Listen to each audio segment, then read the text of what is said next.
আমাদের এই টিম নিয়ে যে খেলছি আমরা ডুরান্ড কাপ, এটা রেজাল্টের জন্য খেলছি না আমরা। ঠিক আছে, বড় টিম আমরা খেলি, যখনই হারার জন্য খেলি না, কিন্তু একটা এক্সপেকটেশন থাকে। আমাদের রিজার্ভ টিম খেলছে, সে সিএফএল খেলছে, এখানে খেলছে, তার মধ্যে যা ফুটবল এরা ডুরান্ড কাপের মধ্যে খেলেছে, ফার্স্ট ম্যাচটা বলো, সেকেন্ড ম্যাচটা বলো, মানে দুর্দান্ত। এদের যত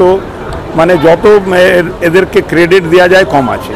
বাচ্চা ছেলেরা এই জিনিসটা আগে বছর দেখবে, এই বাচ্চারা অন্যরকমভাবে দেখতে পারবে তোমরা। হ্যাঁ, রেফারিং একটু আছে, ও তো সবসময় আছে, মডার্নের এগেনস্টে সবসময় হয়, 14 জন মিলে খেলে, ও তো ঠিক আছে, ও খেলুক না, ব্যাপার আছে। এখন দুটো গোল করলো, তো রেফারি কী করবে? গোলটা হয়ে গেলে কি গোল বাতিল দিয়ে দেবে? একটু টেনে খেলায়, ওটা খেলাতেই পারে, কি করা যাবে, ওদের অভ্যেস আছে, ওই রকমই করবে, কিছু বলার নেই। দেখো, আমি গতকাল তোমাকে এই কথাটা বলেছিলাম যে দেখো, বড় টিম আর ছোটো টিম বলে কিছু হয় না, প্লেয়ার আছে। আমরা জানি যে আমাদের যে সাইড আছে, ইয়াং সাইড আছে, ভালো খেলবে।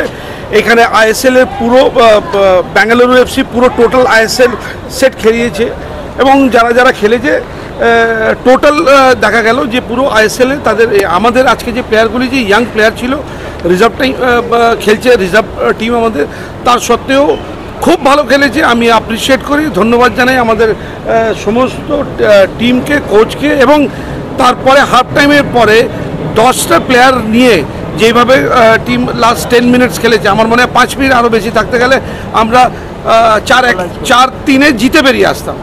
ইকুয়ালাইজ তো আছে, তার 4-3 থেকে বেরিয়ে আসতাম। আমরা আশা করছি যে আগামী যে লিগগুলি আছে, কোন আগামী আমাদের যে ম্যাচগুলি আছে, আরও বেটার, আরও ভালো করে আমরা খেলতে পারবো, এবং আমরা যেভাবে দর্শক এসছে আজকে, আমরা সেইভাবে দর্শককে বলবো যে এইভাবে মাঠে আসার জন্য এবং টিমকে সাপোর্ট করার জন্য। না, আমাদের গোলকিপার রেড কার্ড হয়ে গেল, তারপরে যেটা কয়েকটা ডিসিশন রেফারি একটু ভুল ছিল, সেটা বলে আমাদের পেনাল্টি যে পেতাম, ওটা যেটা আমাদের যে বলটা হলো উপর থেকে, ছেলে ইয়ং ছেলে আছে, পরে এরা চেঞ্জ করেছে, ওরা হয়তো আনফিট ছিল। আমাদের প্লেয়াররা পুরো দমে খেলেছে, পুরো এতে খেলেছে। এইটা হচ্ছে ফিল্ড অফ ফুটবল। আমাদের যে পরিকল্পনা, প্ল্যান যেটা আছে আমাদের 4 বছরে এই ছেলেরা তৈরি হবে, তার জন্য আজকে যা খেলেছে আমরা ভাবছি আমরা ঠিকই পথে হাঁটছি। দারুণ দুর্দান্ত। মধুস্বরম থেকে মারে, সুন্দর মেরেছে, দেখেছে একটা বাঙালির ছেলে সুন্দর গোল করেছে, খুবই খুশি হয়।